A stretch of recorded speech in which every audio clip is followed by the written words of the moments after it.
Айзирәк Гәрәева, Акчура. Мөнҗия.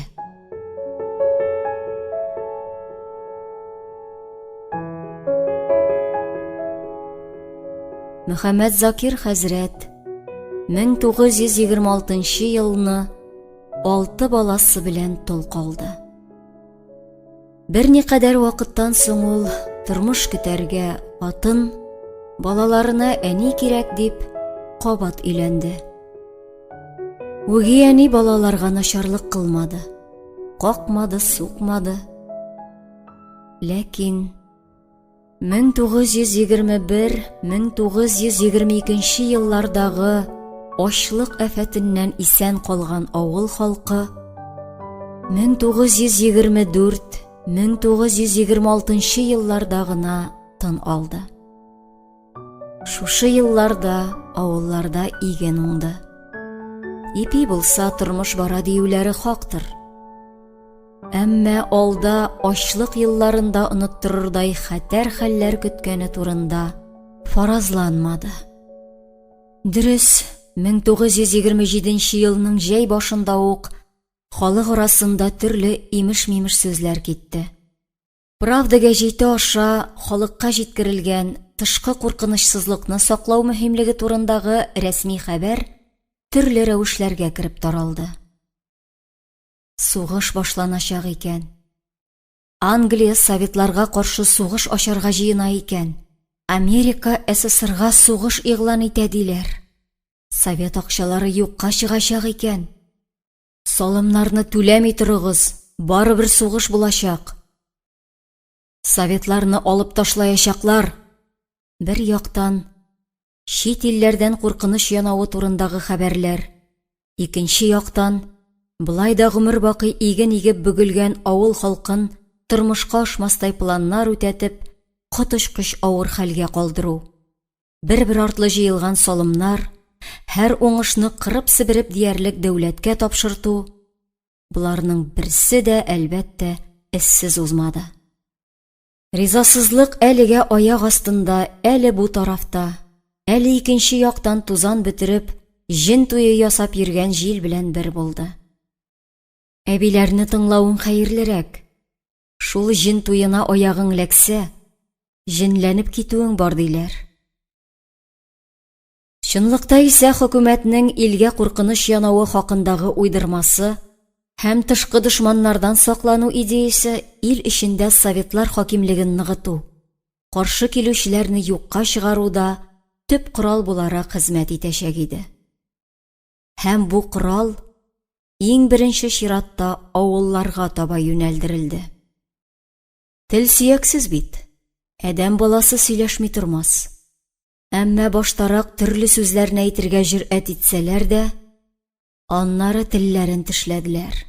Чөнки гадәттән тыш чаралар күрелә башлады. Ягъни кулак, халык дошманы исемнәре тагылган беренче репрессия корбаннары барлыкка килде. Икенче бөтендөнья сугышы башланганчыга кадәр дәвам итеп, меңәрләгән корбаннарны вакытсыз җир куенына керткән еллар әнә шулай авыллардан, ипи талаудан башланып китте. Сәяси режимның авыллар белән көрәше нигездә урта хәллеләргә штраф сугып, бөтен милкен конфискацияләү, йортларын дәүләт карамагына алу, үзләрен исә төрмәләрдә ату белән тормышка ашырылды. Хәер, урта хәллеләр дип, элеккеге байлар, аклар, сәүдәгәрләр, дин әһелләре, бер гаепсез, зыянсыз кешеләрнең иң беренче чиратта гыйлемле муллаларның башларына җиттеләр. Советларга охшамаган бер-ике кәлимә сүз әйтү, ихата кураларының каралган, хәллерәк булып күренүе, яки берничә сарык, берәр ат асрау күпләрдән халык дошманы ясады.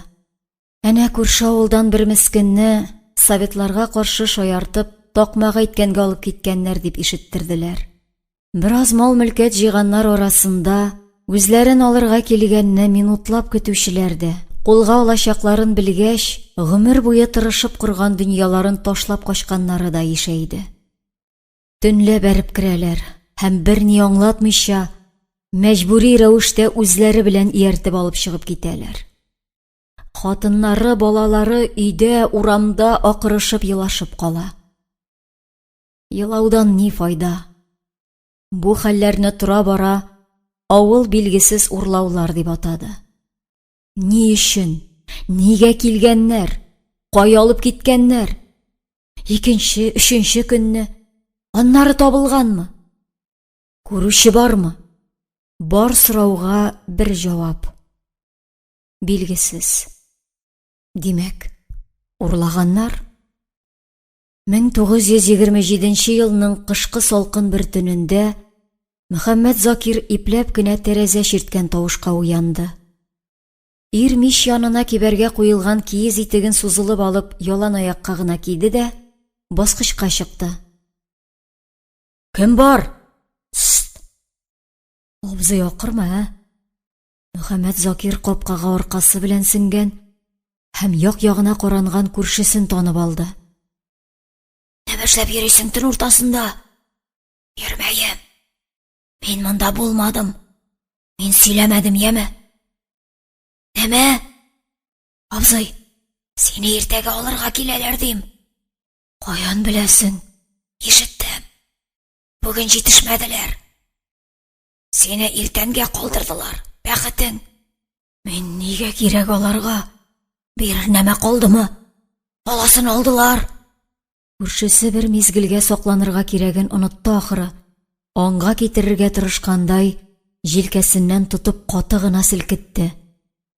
Һәм соңгы сүзләрен әйтеп юк булды. Шират синдә. Качалсаң кач. Пышылдап кына әйтелгән әлеге сүзләрне ишетүгә, Мөхәммәд Закир бер ара тора таштай катып торды. Югыйсә, көтмәгән түгел иде бит. Иртәме соңмы барыбер капкасын кагарлар дигән шикле уйлар күңелен кимереп алган иде. Советлар ягына чыккан кайберәүләр аны инде күптәннән сөймәс булды. Әмма ул барыбер көнләшү, хөсетлек җиңмәячәгенә өметләнде. Бер Аллага ышанды, бер Аллага тапшырды. Мөхәммәд Закир кабат өйгә керергә ашыкмады. Сарайга таба китте. Ниндидер зур тирән фикерләргә бирелмичә генә атын җикте. Ат чанасы төбенә салам түшәде. Аннары күршесе төсле пышылдап кына серен атына чиште. Иртән алырга киләләр. Качарга кирәк. Әмма атны алып китсә, 6 баласын, хатынын 2 кулсыз калдырачак. Ир кабат өйгә таба атлады. Сәкедә тезелешеп йоклаган балаларына берәм-берәм карап чыкты. Әнвәр, Сөембикә, Тәскирә яшүсмер чакларына җитеп киләләр. Бенҗия, Әдһәм, Әнәс, әле кечерәк. Олы баласы Әнвәр күбрәк әнисенә охшаган. Олы кызлары да аңа тартым, салмаграк, юашрак. Әнвәргә әле апайларын күп карарга кирәк булар. Болай уйланып торса таң атар. Ашыгуың хәерлерәк. Качарга уйлагансың икән, ашык. Олы яктагы чаршау белән капланган почмакта ир белән хатын арасындагы сөйләшү озакка сузылмады. Ир, балалар ишетеп уянмасын өчен, хатынына пышылдап диярлек дәште. Тор әле, мине илтерсең. Миңа китәргә кирәк. Яшь хатын уяныр-уянмас, аптырап иренә төбәлде.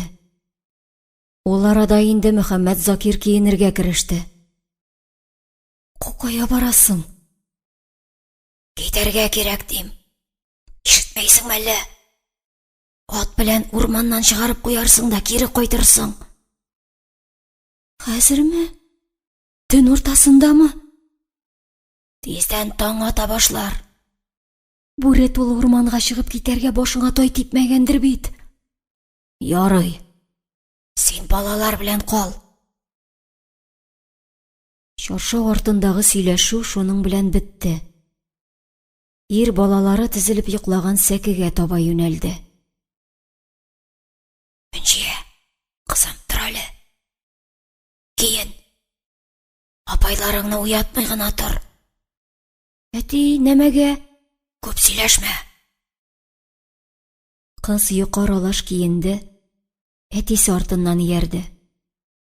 Мөхәммәд Закир ишек алдына чыккач, нидер әйтергә җыенып авызын ачкан 9 яшьлек кызына: "Бераздан сөйләшербез", дип кырт кисте.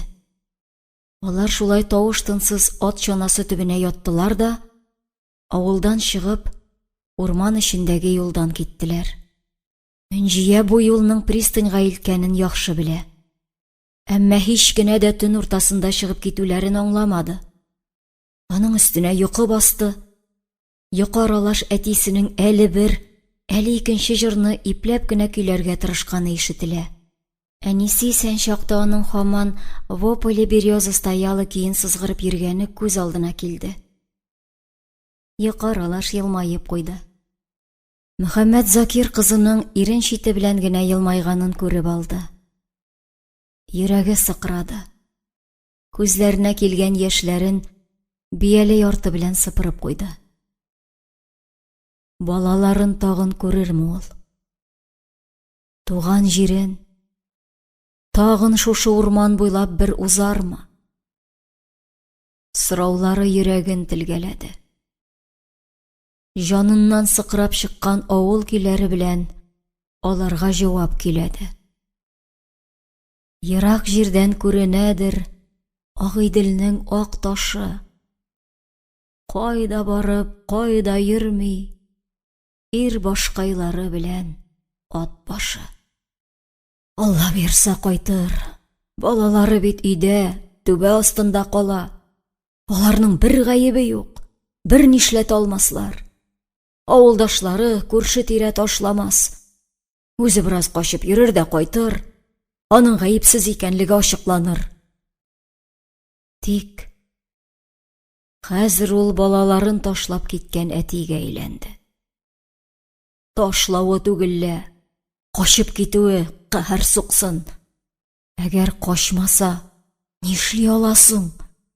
Халык дошманы дигән карар чыккан икән, ул карарга каршы торырга беркемнең көче җитми. Ул бит күрше тирә авыллардагы хәбәрләрне ишетте. Инзәлә төрмәсенә заталар икән, аннары хөкем итәләр. Әлегә аннан берәү турында да яхшы хәбәр килгәне юк диләр. Мөхәммәд Закир әле ерагайып, әле якынайып киткән бүреләр улавына кушылып, үзе дә улардай булып барды. Чана төбендә ыеган кызын пристаньга барып җиткәч уятты. Мөнҗия тәмле йокысыннан арынырга теләми генә күзләрен ачты. Күктән кышкы төнгә саран гына яктылык биргән ай аларны кырын ятып күзәтә. Төн караңгылыгын үзенә җыйган урман кычагы исә яр буйлап җәелгән. Артта шомлы бүреле урман юлы.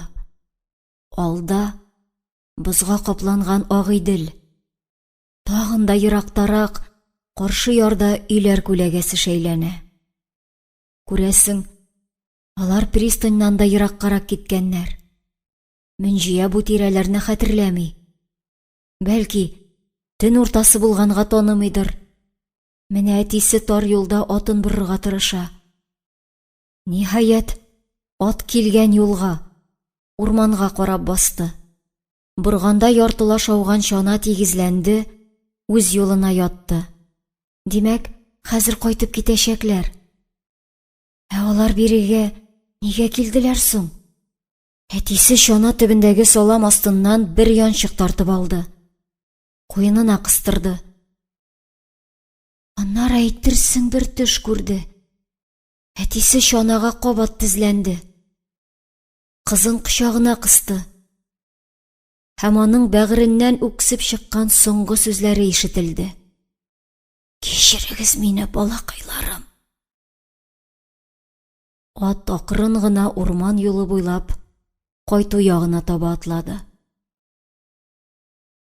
Чана төбенә сеңгән кыз куркуыннан нидер уйларлык дәрәҗәдә түгел иде. Ул бүреләр улаганны ишетте. Әтисенең аны бер үзен генә кайтарып җибәрүенә ышанмады. Әмма карлы юлда басып калган әтисе ераклашканнан ераклаша барып, ак кар белән сүрән ай яктысы арасында юкка чыкты. Берникадәр ара киткәч, Мәнҗия төнге урман юлында бер үзе калганын аңлады. Шул мизгелдә бу куркыныч ялгызлыктан әнисенә сыйнасы килү теләге күңелен өтте. Тамак төбенә төер булып утырды. Бүреләр тавышын ишетмәскә тырышып, әнисенә ялварды. Әнием, бүреләр улый. Әнием, алар монда киләләрме? Әнием, әти нигә бер үземне калдырды? Әнием. Ат башта акрын гына атлавын белде. Чана төбендә үз-үзенә сөйләнеп шыңшыган бала тавышын ишетмәде кебек. Ләкин бүреләр тавышы якынаюга, колакларын торгызып сагаеп калды. Кыз ат туктауга үзенең куркуын онытты. Ат чанасы төбендә елап ятса, башлары бетәчәк. Тизрәк кайтып җитәргә кирәк. Бераз күтәрелде. Башын арбадан югарырак калкытып, дилбегәне ат сыртына сыпырды. Шулай ашыктырып малны да, үзен дә бүреләрдән коткарырга теләде. Тизрәк, тизрәк атла инде! Атла дим! Ат таныш тавыш буйрыгына буйсынды. Юыртып диярлек китте. Мәнҗия чайкалып арба төбенә ауды. Төшеп калмагае тагы. Калмас. Дилбегәне чытырдатып тотты. Бу төндә Мәнҗиянең күңеленә әтисен башка бер кайчан күрмәячәге турындагы уй кирип тә чыкмады. Тома ятимгә әйләнгәнен кайлардан белсен. Тагын дилбегәне кысып тоткан кичкенә куллары, бүреләрдән курыккан күңеле, куркуны җиңәргә маташкан холкы берсе дә сизми калды. Илереп елап чакырсаң да, кире кайтарып булмый торган балалыгыннан мәхрүм калды. Мөхәммәд Закир кышкы төндә үзе генә калмады шул.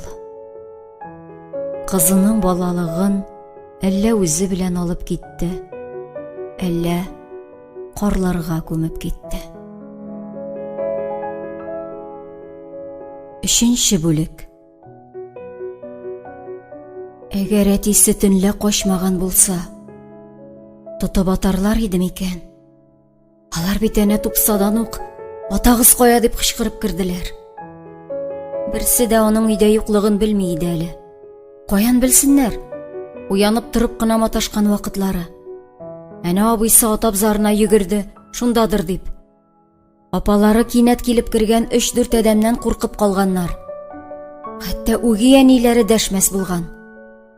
Ире тышта иртәнге эшләрне карарга чыккандыр да, хәзер кирип җитәр төсле көтеп тора.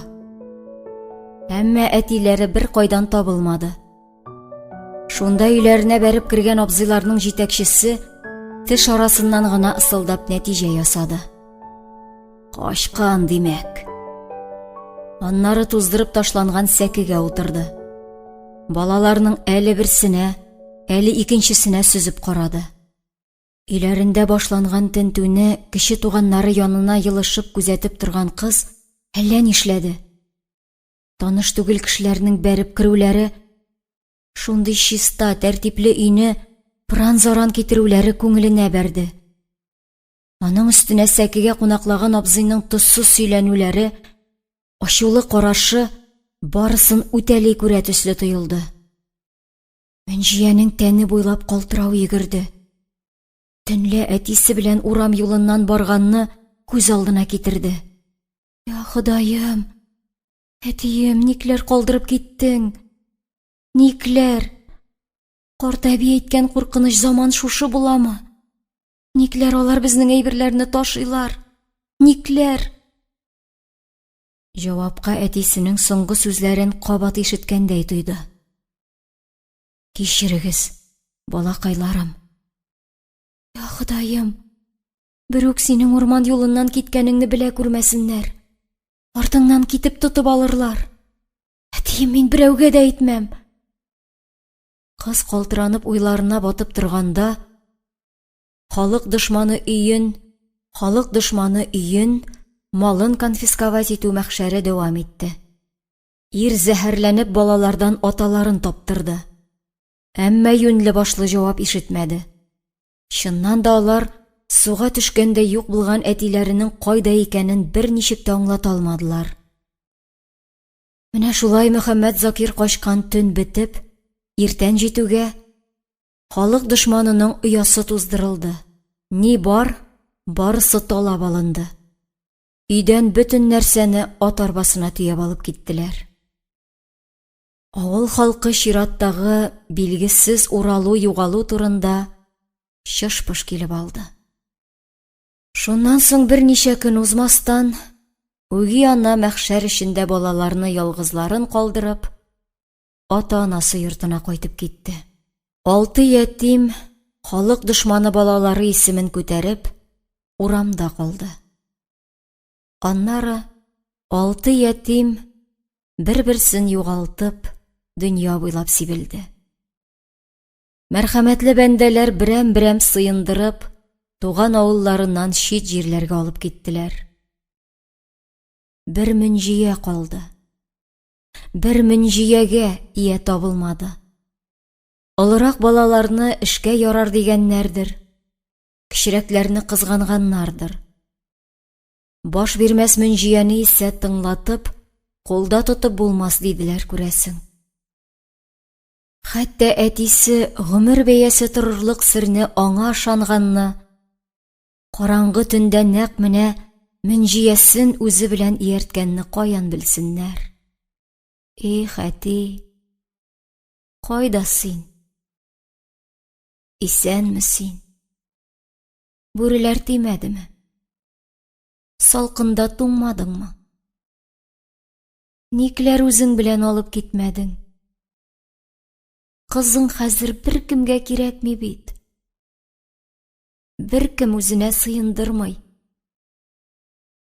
Югыйсә теге чакта казмамыгы җыеп йөрүчеләргә кадәр синнән кызыңны бир дип күпме ялварды.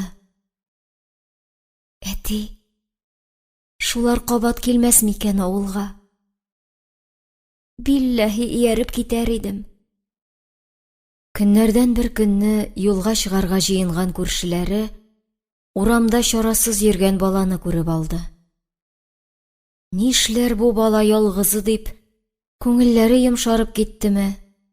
Мөнҗияне үзләре белән ияртергә уйладылар. Мөнҗия! Эй, Мөнҗия! Кил әле! Апаем, безнең белән Казанга барасыңмы? Казанга? Нык ерак шәһәргә. Барыбер авыл урамында албырап йөрисең. Без дә китәбез. Башка юньле күрше тирә калмады. Мулла абзыйның хәбәрен ишеткән кеше юк. Әтиеңне әйтәм. Кайтмас инде ул. Кайта алмагандыр. Казанга барасыңмы? Барам. Әйдә алайса, утыр арбага. Барып җиткәч күз күрер тагы. 30-нчы еллар башында авыллардагы михнәт тулы тормыштан бер чара эзләп чыгып киткән, коллективлаштырудан качкан меңәрләгән крестьян кала ташлары арасына кысылды. Беренче 5 еллык горурлыклары, авиация, машина, су электр станциясе төзелешләре эшчеләрне көннән-көн күбрәк җәлеп итте. Шәһәрдә халык артты. Халык арткан сайын ипигә, ярмага һәм башка азык-төлеккә, шулай ук кием-салым, керосин кебек кирәк яракларга кытлык җәелде. Карточка белән генә бирелгән ипигә су буе чиратлар тезелде. Баштагы мәлләрдә эшчеләргә каралган 800 грамм тора бара 300-гә төште. Ә сәүдәгәрләр, дин әһелләре һәм Совет җәмгыятенең башка кирәкмәс катламнары вәкилләренә ул да тәтемәде. Шәһәр халкы аш һәм шәрә иде. Урамнардагы чүплекләр ачлык елларында үлгәннәрнең, халык дошманнарының аш ялангач, сукбайлык юлына баскан, асрамага калган балалары белән тулды. Башкала ташкала менә шундый халәттә тагын бер ятимне үзенең кочагына сыендырды. Салкын кочагына алды алуын, әмма рәхәт вәгъдә итмәде. Мөнҗияне Казанга алып китүчеләр ярлы-ябага иде. Ни турыр урыннары, ни ашарларына юк дигәндәй, ничарадан бишара булып, авылдан чыгып киткән мескен кешеләр. Мөнҗияне үзләре белән бер танышларына алып килделәр. Менә шул чакта аяклары үсмичә кыска калган гарип Хәдичә апа кызны асрамага алды. Аскы өлеше таш, икенче каты агач 2 катлы йортта 4 гаилә урнашкан. Кызны сыендырган Хәдичә бер туган апасы белән очынышка ялгап яши. Алар ашаганда кыз ишек төбендәге идән җәймәсендә көтеп утыра. Бәлки капкаларга берәр нәрсә калыр. Аннары Хәдичә апасын чанага утыртып, шәһәр мунчасына алып барыр. Бигрәк кызганыч инде мискенкәем. Аяклары неп-нечкә, җәя төсле кәкре, тәне йом-йомшак, ипләп кенә ышкып юмасаң, тиресе тишелеп китәр төсле. Менә әнисе аны мунчада ничек рәхәт итеп юындыра иде. Ул да Хәдичә апасын шулай юар. Өйләренә алдылар бит аны. Түбә астына керттеләр. Нишләтәсең? Ашарларына үзләренә дә җитми шул. Менә күршеләренең өйләрен җыештыра башласа, бераз тамагы туяр иде. Хәдичә апасы шулай ди. Тамак хакына. Каралып каткан агач идән сайгакларын агартам дип, 7 кат тиресе чыкты. Бу кадәр пычрак идән булса булыр икән. Агартып бетермәле түгел. Бәлки, карават астын юмыйча калдырып китсә күрмәсләр. Әмма Мөнҗия алай эшли алмады. Бәләкәйдән җиренә җиткереп эшләргә өйрәнеп үскәнгә күрә, идәнне дә ул җиң сызганып юды. Бер җирендә калдырмыйча бөртекләп ышкыды. Тимер карават өстендәге шигүле җәймәнең кырыен бераз күтәреп куйды. Астын юарга үрелде. Шунда кулы бер ката әйбергә бәрелде.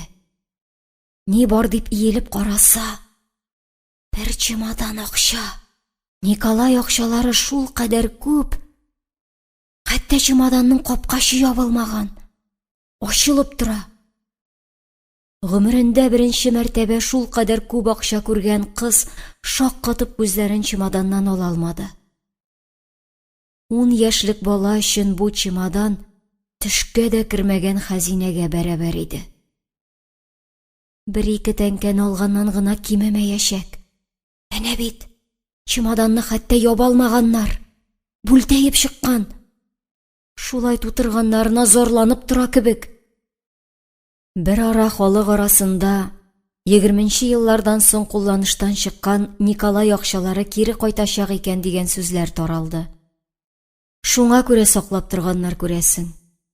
Бу хәзинәне йортның элеккеге чын хуҗалары калдырып китәргә мәҗбүр булуы да мөмкин.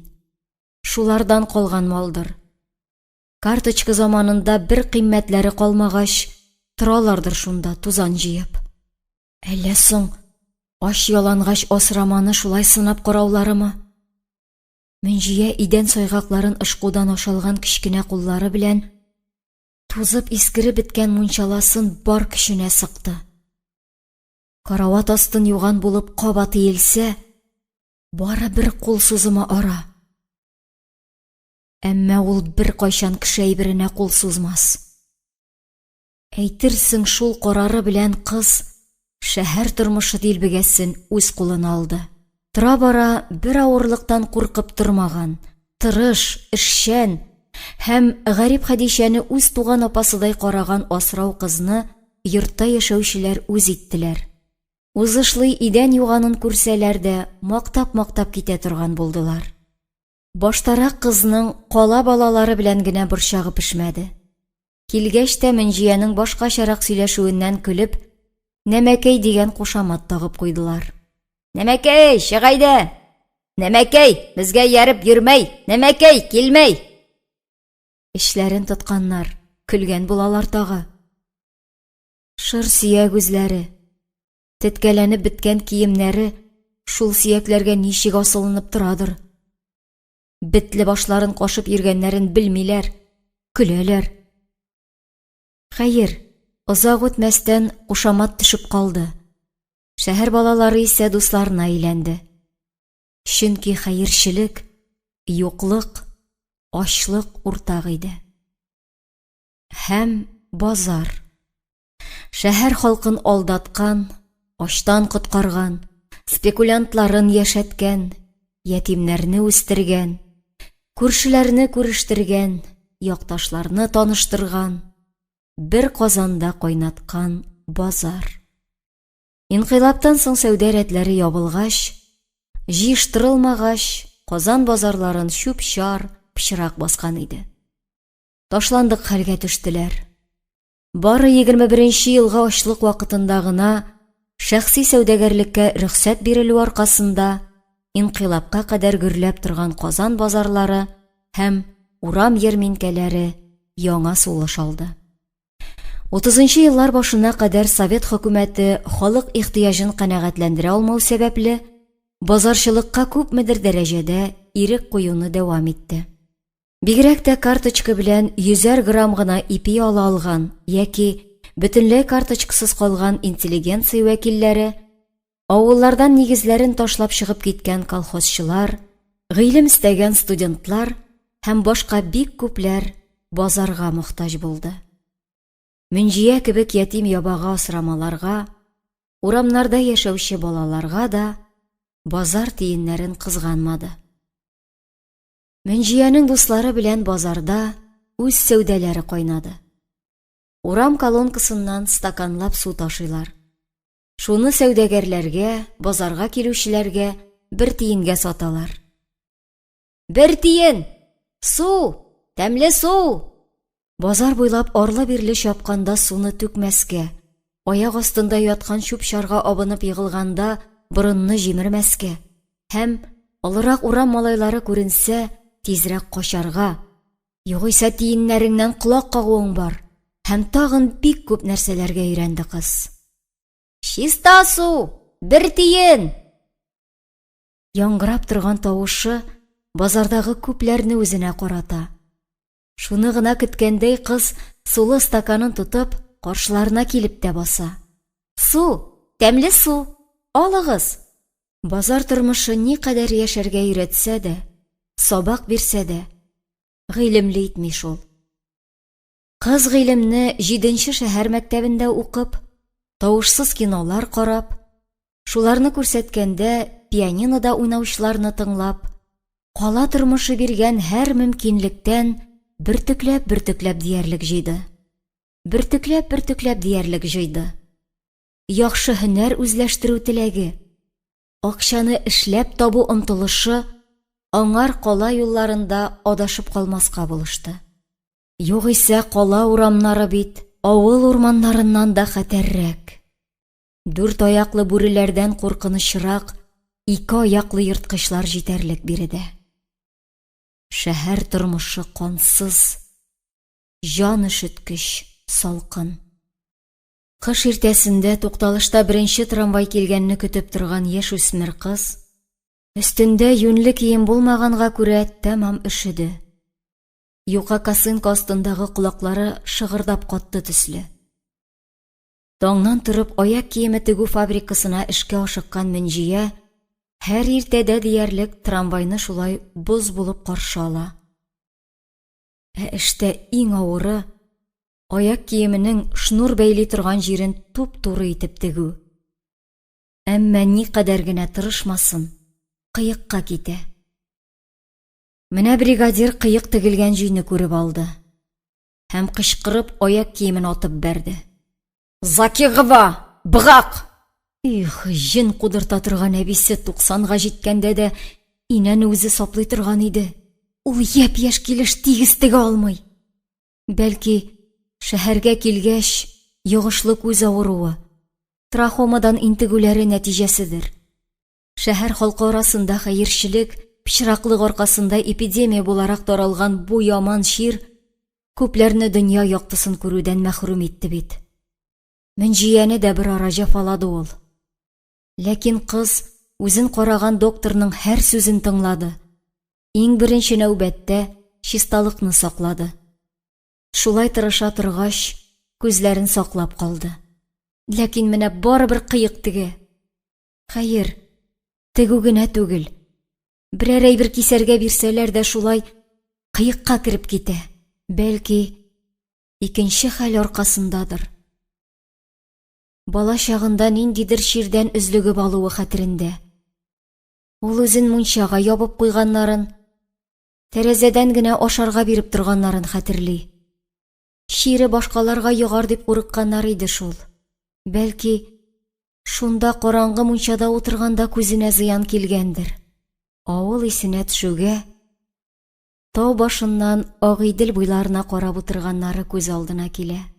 Кайгы белән михнәтне авыш-тәвеш китереп җәфалаган тормышы бер мизгелгә туктап кала. Игә җайга килми җанына тигән мөшкел хәлләр, кыенлыклар онытыла. Күз алдына тойгыларны күңел түренә бөтереп ташыган табигый хузурлык килә. Бер-берсенә сыенган аккышларны акрын гына тибрәткән күлләр, киңлек һәм иреклек тойгысын өләшкән болын кырлар, нык таулар горурлыгы белән яшел үзәннәр яме кавышкан яр буйлары. Менә шуларның барысын бер юлы күреп калырга ашыккандай, ниндидер бер эчке үҗәтлек белән мышный тауга үрмәли. Кайбер урыннарда үлән йырып үтмәле түгел. Шуларны йырып йөрүдән һәм тауга менүдән тәм тапкан кыз күңелендә кирлек арта гына. Туктап, яшел үзәннең нәфис чәчәкләрдән тегеп кигән күлмәгенә сокланып ала. Кошлар сайравын бирелеп тыңлый. Күбрәк тыңласа, аларны аңлый башлар кебек. Тау башындагы ташларга утырып караганда, офыклар да ачыграк, яктырак булып күренә. Болытлар шулай астан йөзә, үрелсә, кулы җитәр төсле. Шомлану, ялгызлык, чарасызлык юкка чыга. Чөнки бөтен җаны белән үз илендә, үз җирендә, үз дөньясында, үз тауында басып торганын тоя. Бөтен авырлыклар, кайгылар аста калган. Күренмиләр дә. Шул авыл тауына менеп җырлаганда, үзәгенә үткән сагышлары моңга әверелеп, җиңел тарала. Ямьле Агыйдел буйлары ла бетерәдер хәсрәтле уйларны. Маруся, кызым, кит артистлыкка, кит. Утырма шиләнеп, кит артистлыкка. Минеке кебек бөкерең чыгар. Маруся, кызым, сиңа әйтәм. Елатып утырма мине. Бар, кит артистлыкка. Бер яктан бригадир акырып торса, икенче яктан янәшәсендә генә утырган Марҗа әби көннәр буе диярлек җырлап эшләгән кызны аркасыннан сөя-сөя җырчы булырга үгетләде. Мөнҗия дип әйтә алмыйча, үзенчә Маруся дия күндерде. Заводта җыр олимпиадасы буласы икән. Жюри рәисе композитор Нәҗип Җиһанов. Мөнҗия Марҗа әбине тыңлап, шунда катнашырга карар итте. Эшчеләр клубы сәхнәсенә чыгуга, әйтерсең, авыл тауы башына менеп басты. Бар дөньясын онытты. Әтисе яткәре, югалту ачысын, ятимлек бүләге, кагылу-сугылу газапларын һәм әбисендә күргән гаярлек көчен җырга салды. Көчле тавыш белән җырлап җибәрде. Кара урман шаулый, ирек даулый качкын егетләргә. Кара урман шаулый, йөрәкләр ярсый тоткын җәнлектәй. Кара урман шаулый, эчтә ут кайный. Әлбәттә, танылган композитор Мәнҗиянең талантын күрми калмады. Олимпиада тәмамлангач, кызны үз янына чакырып алды. Хәер-фатихасын бирде. Сиңа укырга кирәк, музыкаль белем алырга кирәк. Менә шул мизгелдә әйтерсең күк капусы ачылып китте. Татар халкының Мәнҗия исемле якты йолдызы кабынды. Ләкин йолдызга туган җирендә балкырга, туган җирен балкытырга язмаган икән.